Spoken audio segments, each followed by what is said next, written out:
রাজ্যের মাধ্যমিক পরীক্ষায় দ্বিতীয় স্থান অধিকার করেছে বাঁকুড়া জেলার বিষ্ণুপুর হাই স্কুলের কৃতি ছাত্র সৌম্য পাল। তার প্রাপ্ত নম্বর 694।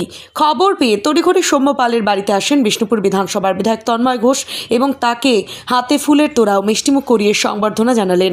পাশাপাশি আগামী দিনের সব রকম পরিস্থিতিতে তার এবং তার পরিবারের পাশে থাকার আশ্বাসও দেন বিধায়ক।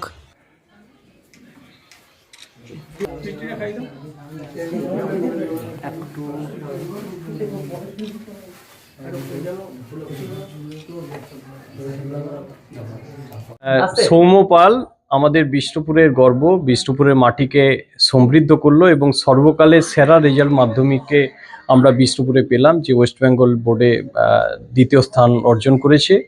এবং তার প্রতি আমাদের আস্থা, আমাদের ভালোবাসা, আমাদের শুভকামনা, আমাদের আশীর্বাদ সব কিছু তার মাথার উপরে রইল। আগামী দিনে সে অনেক অনেক প্রতিষ্ঠিত হোক এবং মানুষের মতো মানুষ হোক, এবং যে কোনো দরকারে, যে কোনো ব্যাপারে আমরা সর্বতোভাবে তার পাশে আছি। তার পরিবারের সাথে আমরা যোগাযোগ করে আমরা বলেই এলাম যে যে কোনো ব্যাপারে ইন ফিউচার যে কোনো কিছুতে আমরা সাথে থাকবো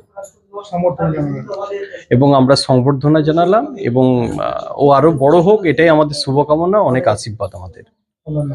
আমি তন্ময় ঘোষ, বিধায়ক বিষ্ণুপুর।